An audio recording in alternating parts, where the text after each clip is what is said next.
இயேசுவை நேசிப்பவர்கள் பைபிளை வாசிப்பார்கள். இந்த சேனலை பின்பற்றினால் ஓராண்டில் வேதாகமத்தை வாசித்து முடித்து விடலாம். ஃபாலோ பண்ணுங்க, சப்ஸ்கிரைப் பண்ணுங்க. லேவியராகமம் 11ஆம் அதிகாரம். கர்த்தர் மோசேயையும் ஆரோனையும் நோக்கி, நீங்கள் இஸ்ரவேல் புத்திரரோடு சொல்ல வேண்டியது என்னவென்றால், பூமியில் இருக்கிற சகல மிருகங்களிலும் நீங்கள் புசிக்கத்தக்க ஜீவ ஜந்துக்கள் யாதெனில், மிருகங்களில் விரி குழம்புள்ளதாயிருந்து குழம்புகள் இரண்டாக பிரிந்திருக்கிறதும் அசை போடுகிறதுமானவைகளை எல்லாம் நீங்கள் புசிக்கலாம். ஆனாலும் அசை போடுகிறதும் விரி குழம்புள்ளதுமானவைகளில் ஒட்டகமானது அசை போடுகிறதாயிருந்தாலும் அதற்கு விரி குழம்பில்லாதபடியால் அது உங்களுக்கு அசுத்தமாயிருக்கும். குழி முசலானது அசை போடுகிறதாயிருந்தாலும் அதற்கு விரி குழம்பில்லை, அது உங்களுக்கு அசுத்தமாயிருக்கும். முயலானது அசை போடுகிறதாயிருந்தும் அதற்கு விரி குழம்பில்லை, அது உங்களுக்கு அசுத்தமாயிருக்கும். பன்றியின் குழம்பு விரி குழம்பும் இரண்டாக பிரிந்ததுமாயிருந்தும் அது அசை போடாது, அது உங்களுக்கு அசுத்தமாயிருக்கும். இவைகளின் மாம்சத்தை புசிக்கவும் இவைகளின் உடல்களை தொடவும் வேண்டாம். இவைகள் உங்களுக்கு தீட்டாயிருக்க கடவது. ஜலத்தில் இருக்கிறவைகளில் நீங்கள் புசிக்கத்தக்கது யாதெனில், கடல்களும் ஆறுகளும் ஆகிய தண்ணீர்களிலே சிறகும் செதிலும் உள்ளவைகளை எல்லாம் நீங்கள் புசிக்கலாம். ஆனாலும் கடல்களும் ஆறுகளும் ஆகிய தண்ணீர்களில் நீந்துகிறதும் வாழ்கிறதுமான பிராணிகளில் சிறகும் செதிலும் இல்லாதவைகள் யாவும் உங்களுக்கு அருவருப்பாயிருப்பதாக. அவைகள் உங்களுக்கு அருவருப்பாயிருக்க கடவது. அவைகளின் மாம்சத்தை புசியாதிருந்து அவைகளின் உடல்களை அருவருப்பீர்களாக. தண்ணீர்களிலே சிறகும் செதிலும் இல்லாத யாவும் உங்களுக்கு அருவருப்பாயிருக்க கடவது. பறவைகளில் நீங்கள் புசியாமல் அருவருக்க வேண்டியவைகள் யாதெனில், கழுகும் கருடனும் கடலூராஞ்சியும் பருந்தும் சகலவித வல்லூரும் சகலவித காகங்களும் தீக்குருவியும் கூகையும் செம்புகமும் சகலவித டேகையும் ஆந்தையும் நீர்காகமும் கோட்டானும் நாரையும் கூளக்கடாவும் குருகும் கொக்கும் சகலவித ராஜாளியும் புழுக்கொத்தியும் வவ்வாலும் ஆகிய இவைகளே. பறக்கிறவைகளில் 4 காலால் நடமாடுகிற ஊரும் பிராணிகள் யாவும் உங்களுக்கு அருவருப்பாயிருப்பதாக. ஆகிலும் பறக்கிறவைகளில் 4 காலால் நடமாடுகிற யாவிலும் நீங்கள் புசிக்கத்தக்கது யாதெனில், தரையிலே தத்துகிறதற்கு கால்களுக்கு மேல் தொடைகள் உண்டாயிருக்கிறவைகளிலே வெட்டுக்கிளி ஜாதியாயிருக்கிறதையும், சோலையாம் என்னும் கிளி ஜாதியாயிருக்கிறதையும், அர்கொல் என்னும் கிளி ஜாதியாயிருக்கிறதையும், ஆகாபு என்னும் கிளி ஜாதியாயிருக்கிறதையும் நீங்கள் புசிக்கலாம். பறக்கிறவைகளில் 4 காலால் நடமாடுகிற மற்ற யாவும் உங்களுக்கு அருவருப்பாயிருப்பதாக. அவைகளாலே தீட்டுப்படுவீர்கள். அவைகளின் உடலை தொடுகிறவன் எவனும் சாயங்காலம் மட்டும் தீட்டுப்பட்டிருப்பான். அவைகளின் உடலை சுமந்தவன் எவனும் தன் வஸ்திரங்களை தோய்க்க கடவன். அவன் சாயங்காலம் மட்டும் தீட்டுப்பட்டிருப்பான். விரி நகங்கள் உள்ளவைகளாயிருந்தும் இரு பிளவான குளம்பில்லாமலும் அசை போடாமலும் இருக்கிற மிருகங்கள் யாவும் உங்களுக்கு அசுத்தமாயிருப்பதாக. அவைகளை தொடுகிறவன் எவனும் தீட்டுப்படுவான். 4 காலால் நடக்கிற சகல ஜீவன்களிலும் தங்கள் உள்ளங்கால்களை ஊன்றி நடக்கிற யாவும் உங்களுக்கு அசுத்தமாயிருப்பதாக. அவைகளின் உடலை தொடுகிறவன் எவனும் சாயங்காலம் மட்டும் தீட்டுப்பட்டிருப்பான். அவைகளின் உடலை சுமந்தவன் தன் வஸ்திரங்களை தோய்க்க கடவன். அவன் சாயங்காலம் மட்டும் தீட்டுப்பட்டிருப்பான். இவைகள் உங்களுக்கு தீட்டாயிருக்க கடவது. தரையில் ஊறுகிற பிராணிகளில் உங்களுக்கு அசுத்தமானவைகள் எவையெனில், பெருச்சாளியும் எலியும் சகல விதமான ஆமையும் உடும்பும் அழுங்கும் ஓனானும் பல்லியும் பச்சோந்தியும் ஆகிய இவைகளே. சகல ஊரும் பிராணிகளிலும் இவைகள் உங்களுக்கு தீட்டாயிருக்க கடவது. அவைகளில் செத்ததை தொடுகிறவன் எவனும் சாயங்காலம் மட்டும் தீட்டுப்பட்டிருப்பான். அவைகளில் செத்தது ஒன்று யாதொன்றின் மேல் விழுந்தால் அது தீட்டுப்பட்டிருக்கும். அது மரப்பாத்திரமானாலும் வஸ்திரமானாலும் தோலானாலும் பையானாலும் வேலை செய்கிறதற்கேற்ற ஆயுதமானாலும் சாயங்காலம் மட்டும் தீட்டாயிருக்கும். அது தண்ணீரில் போடப்பட வேண்டும், அப்பொழுது சுத்தமாகும். அவைகளில் ஒன்று மண் பாண்டத்துக்குள் விழுந்தால் அதற்குள் இருக்கிறவை யாவும் தீட்டுப்பட்டிருக்கும். அதை உடைத்து போட வேண்டும். புசிக்கத்தக்க போஜன பதார்த்தத்தின் மேல் அந்த தண்ணீர் பட்டால் அது தீட்டாகும். குடிக்கத்தக்க எந்த பானமும் அப்படிப்பட்ட பாத்திரத்தினால் தீட்டுப்படும். அவைகளின் உடலில் யாதொன்று எதின்மேல் விழுதோ அதுவும் தீட்டுப்படும். அடுப்பானாலும் மண் தொட்டியானாலும் தகர்க்கப்படுவதாக அவைகள் தீட்டுப்பட்டிருக்கும். ஆகையால் அவைகள் உங்களுக்கு தீட்டாயிருக்க கடவது. ஆனாலும் நீரூற்றும் மிகுந்த ஜலம் உண்டாகிய கிணறும் சுத்தமாயிருக்கும். அவைகளில் உள்ள உடலை தொடுகிறவனோ தீட்டுப்படுவான். நீர் சொல்லியவைகளின் உடலில் யாதொன்று விதை தானியத்தின் மேல் விழுந்தால் அது தீட்டுப்படாது. அந்த உடலில் யாதொன்று தண்ணீர் வார்க்கப்பட்டிருக்கிற விதையின் மேல் விழுந்ததானால் அது உங்களுக்கு தீட்டாயிருக்க கடவது. உங்களுக்கு ஆகாரத்துக்கான ஒரு மிருகம் செத்தால் அதன் உடலை தொடுகிறவன் சாயங்காலம் மட்டும் தீட்டுப்பட்டிருப்பான். அதன் மாம்சத்தை புசித்தவன் தன் வஸ்திரங்களை தோய்க்க கடவன். அவன் சாயங்காலம் மட்டும் தீட்டுப்பட்டிருப்பான். அதன் உடலை எடுத்து போனவனும் தன் வஸ்திரங்களை தோய்க்க கடவன். அவனும் சாயங்காலம் மட்டும் தீட்டுப்பட்டிருப்பான். தரையில் ஊறுகிற பிராணிகள் எல்லாம் உங்களுக்கு அருவருப்பாயிருக்க கடவது. அவை புசிக்கப்படலாகாது.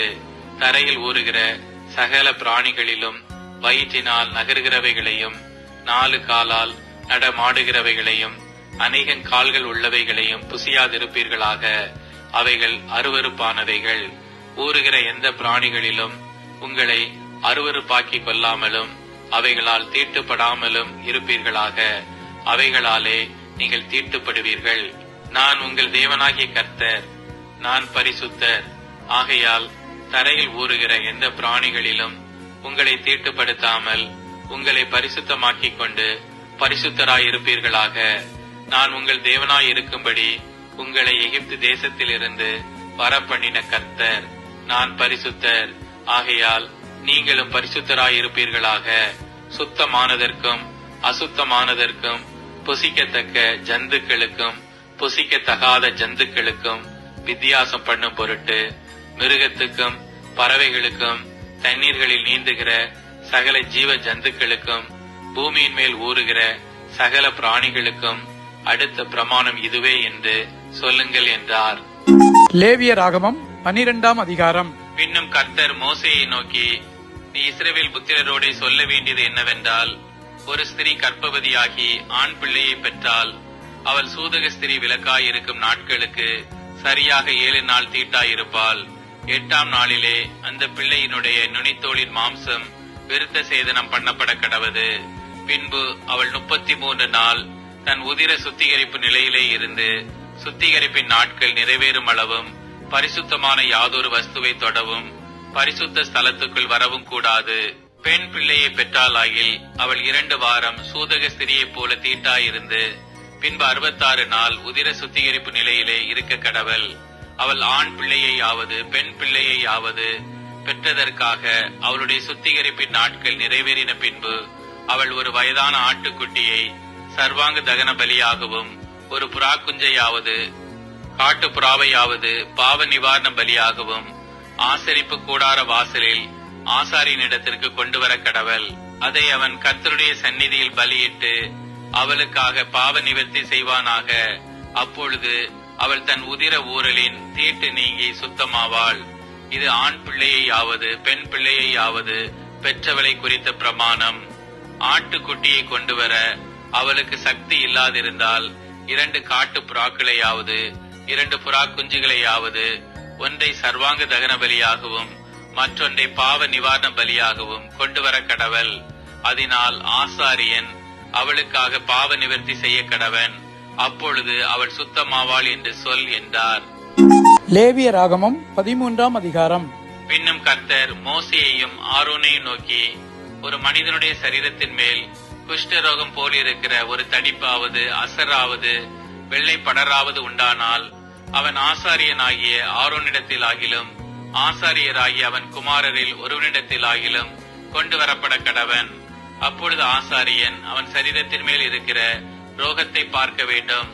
ரோகம் இருக்கும் இடத்தில் மயிர் வெளுத்தும் ரோகமுள்ள இடம் அவனுடைய மற்ற சரீரத்தை பார்க்கிலும் அதிகமாய் குளிந்தும் இருந்தால் அது குஷ்ட ரோகம்.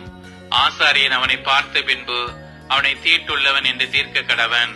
அவன் சரீரத்தின் மேல் வெள்ளை படர்ந்திருந்தாலும் அவ்விடம் அவனுடைய மற்ற தோலை பார்க்கிலும் அதிக பள்ளமாயிராமலும் அதன் மயிர் வெள்ளையாக மாறாமலும் இருந்தால் ஆசாரியன் அவனை 7 நாள் அடைத்து வைத்து 7ஆம் நாளில் அவனை பார்க்க கடவன். தோலில் ரோகம் அதிகப்படாமல் அவன் பார்வைக்கு ரோகம் நின்றிருந்தால் ஆசாரியன் 2ஆம் தரம் அவனை 7 நாள் அடைத்து வைத்து 2ஆம் தரம் அவனை 7ஆம் நாளில் பார்க்க கடவன். தோலில் ரோகம் அதிகப்படாமல் சுருங்கி இருந்தால் ஆசாரியன் அவனை சுத்தமுள்ளவன் என்று தீர்க்க கடவன். அது அசரு. அவன் தன் வஸ்திரங்களை தோய்த்து சுத்தமாயிருப்பானாக. தன்னை சுத்தமுள்ளவன் என்று தீர்க்கிறதற்கு அவன் தன்னை ஆசாரியனுக்கு காண்பித்த பின்பு அசரு தோளில் அதிகமாய் படர்ந்திருந்தால் அவன் மறுபடியும் ஆசாரியனுக்கு தன்னை காண்பிக்க கடவன். அப்பொழுது அசரு தோளிலே படர்ந்தது என்று ஆசாரியன் கண்டால் ஆசாரியன் அவனை தீட்டுள்ளவன் என்று தீர்க்க கடவன். அது குஷ்டரோகம். குஷ்டரோகம் ஒரு மனிதனுக்கு இருந்தால் அவனை ஆசாரியனிடத்தில் கொண்டு வர வேண்டும். அப்பொழுது ஆசாரியன் அவனை பார்த்து தோளிலே வெள்ளையான தடிப்பிருந்து அது மயிரை வெண்மையாக மாற பண்ணிற்றென்றும் அந்த தடிப்புள்ள இடத்திலே ரண மாம்சம் உண்டென்றும் கண்டால் அது அவன் சரீரத்தில் உள்ள நாள்பட்ட குஷ்டம். அவன் தீட்டுள்ளவன். ஆதலால் ஆசாரியன் அவனை அடைத்து வைக்காமல் தீட்டுள்ளவன் என்று தீர்க்க கடவன். ஆசாரியன் பார்க்கிற இடங்களெங்கும் தோளிலே குஷ்டம் தோன்றி அந்த ரோகம் உள்ளவனுடைய தலை தொடங்கி அவன் கால் மட்டும் அது தேக முழுவதையும் மூடியிருக்க கண்டால் அப்பொழுது ஆசாரியன் பார்த்து குஷ்டம் அவன் சரீரம் முழுவதையும் மூடியிருந்தால் அவனை சுத்தமுள்ளவன் என்று தீர்க்க கடவன். அவன் உடம்பெல்லாம் வெண்மையாய் போனபடியால் அவன் சுத்தமுள்ளவன். ஆனாலும் ரண மாம்சம் அவனில் காணப்பட்டால் அவன் தீட்டுள்ளவன். ஆகையால் ரண மாம்சத்தை ஆசாரியன் காணும் போது அவனை தீட்டுள்ளவன் என்று தீர்க்க கடவன். ரண மாம்சம் தீட்டுள்ளது, அது குஷ்டம். அல்லது ரண மாம்சம் மாறி வெண்மையானால் அவன் ஆசாரியனிடத்திற்கு வர வேண்டும். ஆசாரியன் அவனை பார்த்து ரோகமுள்ள இடம் வெண்மையாக மாறினதென்று கண்டால் ஆசாரியன் அவனை சுத்தமுள்ளவன் என்று தீர்க்க கடவன். அவன் சுத்தமுள்ளவன். சரீரத்தின் மேல் புண் உண்டாயிருந்த ஆறி போய் அவ்விடத்திலே ஒரு வெள்ளை தடிப்பாவது சிவப்பு கலந்த ஒரு வெள்ளை படராவது உண்டானால் அதை ஆசாரியனுக்கு காண்பிக்க வேண்டும். ஆசாரியன் அதை பார்த்து அவ்விடம் மற்ற தோலை பார்க்கிலும் குளிந்திருக்கவும் அதன் மயிர் வெள்ளையாக மாறியிருக்கவும் கண்டால் ஆசாரியன் அவனை தீட்டுள்ளவன் என்று தீர்க்க வேண்டும். அது புண்ணில் எலும்பின குஷ்டம். ஆசாரியன் அதை பார்த்து அதில் வெள்ளை மயிர் இல்லை என்றும் அது மற்ற தோலை பார்க்கிலும் குளிந்திராமல் சுருங்கி இருக்கிறது என்றும் கண்டானாகில் அவனை 7 நாள் அடைத்து வைத்து அது தோலில் அதிகமாய் படர்ந்திருக்க கண்டால் அவனை தீட்டுள்ளவன் என்று தீர்க்க கடவன். அது குஷ்டம்தான். அந்த வெள்ளைப்படர் அதிகப்படாமல் அவ்வளவில் நின்றிருக்குமாகில் அது புண்ணின் தழும்பாயிருக்கும். ஆகையால் ஆசாரியன் அவனை சுத்தமுள்ளவன் என்று தீர்க்க கடவன். ஒருவனுடைய சரீரத்தின் மேல் நெருப்பு பட்டதினாலே வெந்து அந்த வேக்காடு ஆறிப்போன இடத்திலே சிவப்பான படராவது வெண்மையான படராவது உண்டானால் ஆசாரியன் அதை பார்க்க கடவன். அந்த படரிலே மயிர் வெண்மையாக மாறி அவ்விடம் மற்ற தோலை பார்க்கிலும் பள்ளமாயிருந்தால் அது வேக்காட்டினால் எழும்பின குஷ்டம்.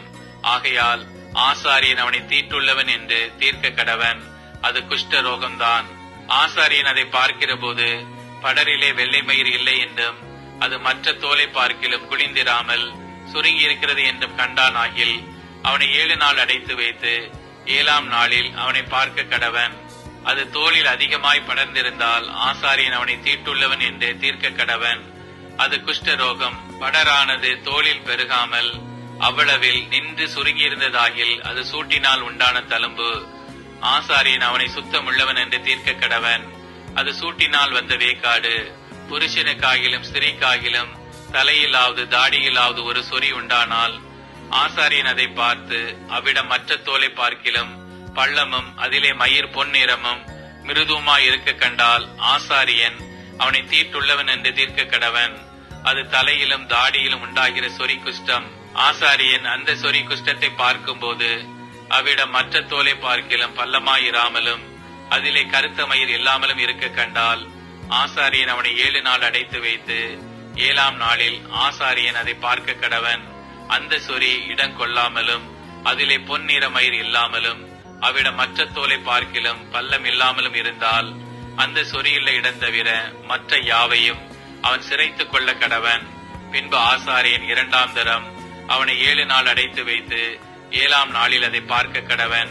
சொறி தோளில் இடம் கொள்ளாமலும் அவ்விடம் மற்ற தோலை பார்க்கிலும் பள்ளம் இல்லாமலும் இருந்தால் ஆசாரியன் அவனை சுத்தமுள்ளவன் என்று தீர்க்க கடவன். அவன் தன் வஸ்திரங்களை தோய்த்த பின் சுத்தமாயிருப்பான். அவன் சுத்தமுள்ளவன் என்று தீர்க்கப்பட்ட பின் அந்த சொறி தோளில் இடம் கொண்டதானால் ஆசாரியன் அவனை பார்க்க கடவன். சொறி தோளில் இடம் கொண்டிருந்தால் அப்பொழுது மயிர் பொன்னிறமா அல்லவா என்று ஆசாரியன் விசாரிக்க வேண்டியதில்லை. அவன் தீட்டுள்ளவனே. அவன் பார்வைக்கு அந்த சொறி நீங்கி அதில் கருத்த மயிர் முளைத்ததே ஆகில் சொறி சொஸ்தமாயிற்று, அவன் சுத்தமுள்ளவன். ஆசாரியன் அவனை சுத்தமுள்ளவன் என்று தீர்க்க கடவன். ஒரு புருஷனுக்காகிலும் ஸ்திரீக்காகிலும் அவர்கள் சரீரத்தின் மேல் வெள்ளை புள்ளிகள் உண்டாயிருந்தால் ஆசாரியன் பார்க்க கடவன். அவர்கள் சரீரத்திலே மங்கின வெள்ளை புள்ளிகள் இருந்தால் அது தோளில் எலும்புகிற வெள்ளை தேமல், அவர்கள் சுத்தமுள்ளவர்கள். ஒருவனுடைய தலைமயிர் உதிர்ந்து அவன் மொட்டையன் ஆனாலும் அவன் சுத்தமாயிருக்கிறான். அவனுடைய முன்னம் தலை மயிர் உதிர்ந்தால் அவன் அரை மொட்டையன், அவனு சுத்தமாயிருக்கிறான். மொட்டை தலையிலாவது அரை மொட்டை தலையிலாவது சிவப்பு கலந்த வெண்மையான படர் உண்டானால் அது அதில் எலும்புகிற குஷ்டம். ஆசாரியன் அவனை பார்க்க கடவன். அவனுடைய மொட்டை தலையிலாவது அரை மொட்டை தலையிலாவது மற்ற அங்கங்களின் மேல் உண்டாகும் குஷ்டத்தைப் போல சிவப்பு கலந்த வெண்மையான தடிப்பு இருக்க கண்டால் அவன் குஷ்டரோகி, அவன் தீட்டுள்ளவன். ஆசாரியன் அவனை தீட்டுள்ளவன் என்று தீர்க்க கடவன். அவன் வியாதி அவன் தலையிலே இருக்கிறது. அந்த வியாதி உண்டாயிருக்கிற குஷ்டரோகி வஸ்திரம் கிழிந்தவனாயும் தன் தலையை மூடாதவனாயும் இருந்து அவன் தன் தாடியை மூடிக்கொண்டு தீட்டு தீட்டு என்று சத்தமிட வேண்டும். அந்த வியாதி அவனில் இருக்கும் நாள் வரைக்கும் தீட்டுள்ளவனாக எண்ணப்பட கடவன். அவன் தீட்டுள்ளவனே. ஆகையால் அவன் தனியே குடியிருக்க வேண்டும். அவன் குடியிருப்பு பாளையத்துக்கு புறம்பே இருக்க கடவது. ஆட்டு மயிர் வஸ்திரத்திலாவது பஞ்சு நூல் வஸ்திரத்திலாவது பஞ்சு நூல் அல்லது ஆட்டு மயிரான பாவிலாவது ஊடையிலாவது ஒரு தோலிலாவது தோலினால் செய்த எவ்வித வஸ்துவிலாவது குஷ்ட தோஷம் தோன்றி வஸ்திரத்திலாவது தோலிலாவது பாவிலாவது ஊடையிலாவது தோலினால் செய்த எந்தவித வஸ்துவிலாவது குஷ்ட தோஷம் பச்சையாயாவது சிவப்பாயாவது காணப்பட்டால் அது குஷ்டமாயிருக்கும். அதை ஆசாரியனுக்கு காண்பிக்க வேண்டும். ஆசாரியன் அதை பார்த்து 7 நாள் அடைத்து வைத்து 7ஆம் நாளிலே அதை பார்க்க கடவன். வஸ்திரத்திலாவது பாவிலாவது ஊடையிலாவது தோலிலாவது தோலினால் செய்த எந்தவித வஸ்துவிலாவது அது அதிகப்பட்டிருந்தால் அது அரிக்கிற குஷ்டம், அது தீட்டாயிருக்கும். அந்த தோஷம் இருக்கிற ஆட்டு மயிரினாலும் பஞ்சு நூலினாலும் செய்த வஸ்திரத்தையும் பாவையும் ஊடையையும் தோலினால் செய்த எந்தவித வஸ்துவையும் சுட்டரிக்க கடவன், அது அரிக்கிற குஷ்டம். ஆகையால் அக்கினியில் சுட்டரிக்கப்பட வேண்டும். வஸ்திரத்தின் பாவிலாவது ஊடையிலாவது தோலினால் செய்த எந்தவித வஸ்துவிலாவது அந்த தோஷம் அதிகப்படவில்லை என்று ஆசாரியன் கண்டால் அப்பொழுது ஆசாரியன் அதை கழுவச் சொல்லி 2ஆம் தரம் 7 நாள் அடைத்து வைத்து அது கழுவப்பட்ட பின்பு அதை பார்க்க கடவன். அந்த தோஷம் அதிகப்படாதிருந்தாலும் அது நிறம் மாறாததாயிருந்தால் தீட்டாயிருக்கும். அக்கினியில் அதை சுட்டரிக்க வேண்டும். அது அவ்வஸ்திரத்தின் உட்புறத்திலும் வெளிப்புறத்திலும் உருவ அரிக்கும். கழுவப்பட்ட பின்பு அது குறுகிட்டென்று ஆசாரியன் கண்டானே ஆகில் அதை வஸ்திரத்திலாவது தோலிலாவது பாவிலாவது ஊடையிலாவது இராதபடிக்கு எடுத்து போட வேண்டும். அது இன்னும் வஸ்திரத்திலாவது பாவிலாவது ஊடையிலாவது தோலினால் செய்த எந்தவித வஸ்துவிலாவது காணப்பட்டால் அது படருகிற தோஷம். ஆகையினால் அது உள்ளதை அக்கினியில் சுட்டரிக்க வேண்டும். வஸ்திரத்தின் பாவாவது ஊடையாவது தோலினால் செய்த எந்தவித வஸ்துவாவது கழுவப்பட்ட பின்பு அந்த தோஷம் அதை விட்டு போயிற்றேயானால் 2ஆம் தரம் கழுவப்பட வேண்டும். அப்பொழுது சுத்தமாயிருக்கும். ஆட்டு மயிராலாகிலும் பஞ்சு நூலாகிலும் நெய்த வஸ்திரத்தையாவது பாவையாவது உடையையாவது தோலினால் செய்த எந்தவித வஸ்துவையாவது சுத்தம் என்றாவது தீட்டென்றாவது தீர்க்கிறதற்கு அதனுடைய குஷ்ட தோஷத்துக்கு அடுத்த பிரமாணம் இதுவே என்றார்.